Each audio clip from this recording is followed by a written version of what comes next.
Selamat pagi. Dalam memenuhi tugas pribadi ke-8 mata kuliah Advanced Simulation System and Modeling, izinkan saya di sini untuk mempresentasikan mengenai spatiotemporal simulation of the novel coronavirus COVID-19 outbreak using agent-based modeling approach, case study Urmia, Iran. Dengan saya Subhan Malik. Di sini yaitu mengenai simulasi spatiotemporal terhadap outbreak virus COVID-19. Simulasi ini menggunakan agent based modeling atau ABM untuk kasus studi di daerah Urmia, yaitu di negara Iran. Pendahuluan, kita tahu bahwa evaluasi dari suatu impact adalah untuk mengetahui atau untuk membuat strategi dalam pengendalian untuk memprediksi outbreak kedepannya atau future outbreak dari COVID-19 adalah peran penting untuk pengendalian COVID-19. Sebagaimana kita ketahui bahwa traditional decision making, metode pengambil keputusan secara tradisional seringkali digunakan oleh para ahli untuk mengestimasi dalam efisiensi untuk pengendalian COVID-19. Oleh karena itu, simulasi COVID-19 ini atau COVID-19 ini, simulasi outbreak COVID-19 ini dapat dilakukan sebagai strategi turunan selain dari traditional making decision, juga ditambah menggunakan simulasi yang mana diharapkan dapat mengendalikan COVID-19 outbreak ini. Metode yang digunakan yang pertama tentu saja metodenya studi area ya. Kebetulan ini areanya adalah di negara Iran, daerah Urmia untuk studi kasusnya. Kita bisa lihat di sini secara geographical location. Kemudian metode berikutnya itu spatial data use. Kita tahu bahwa penyebaran COVID-19 ini sangat bergantung kepada perpindahan manusia.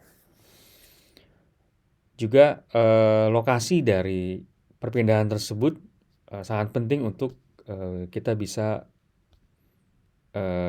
tentukan sebagai faktor untuk simulasi ini.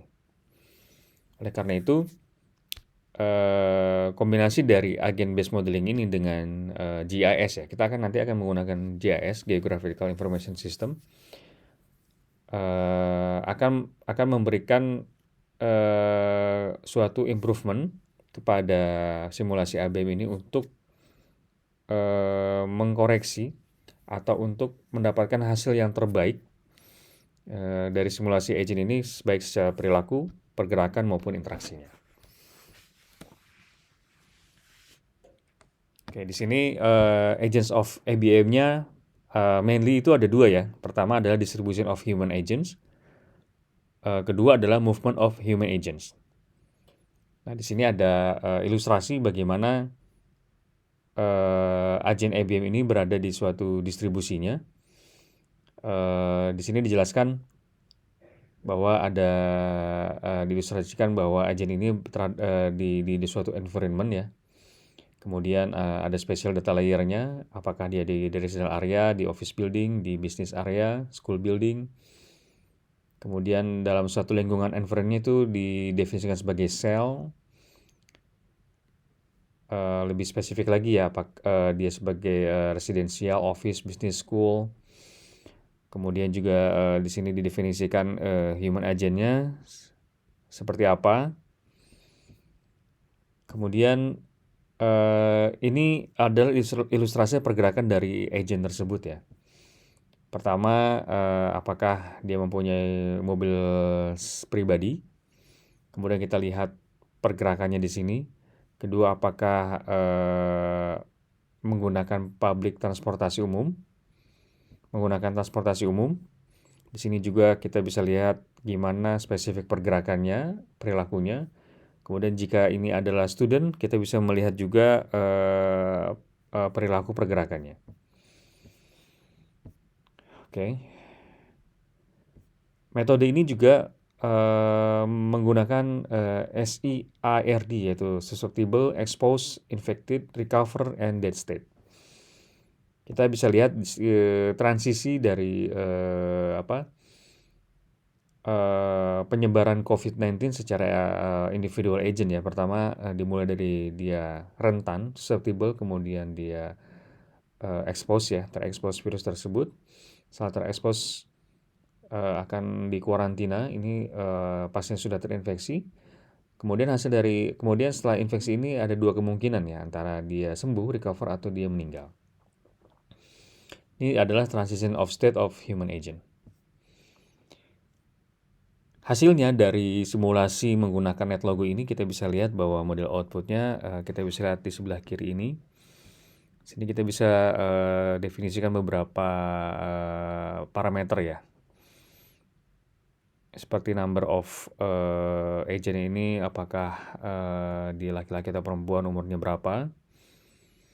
Kemudian secara perilaku, apakah dia menjaga jarak atau tidak, dan lain sebagainya ya. Perilaku agen tersebut kita definisikan di NetLogo.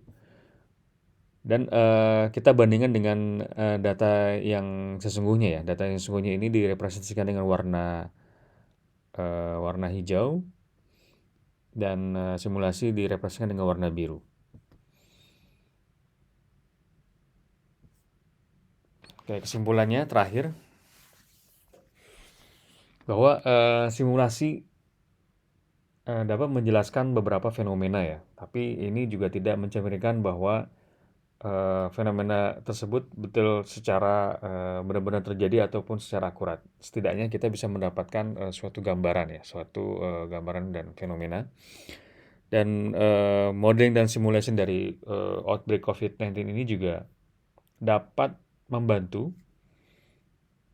kepada kebijakan setempat ya, health policy maker di suatu daerah untuk mengontrol dan mencegah penyebaran COVID-19 berikutnya. Demikian presentasi dari saya kali ini. Terima kasih.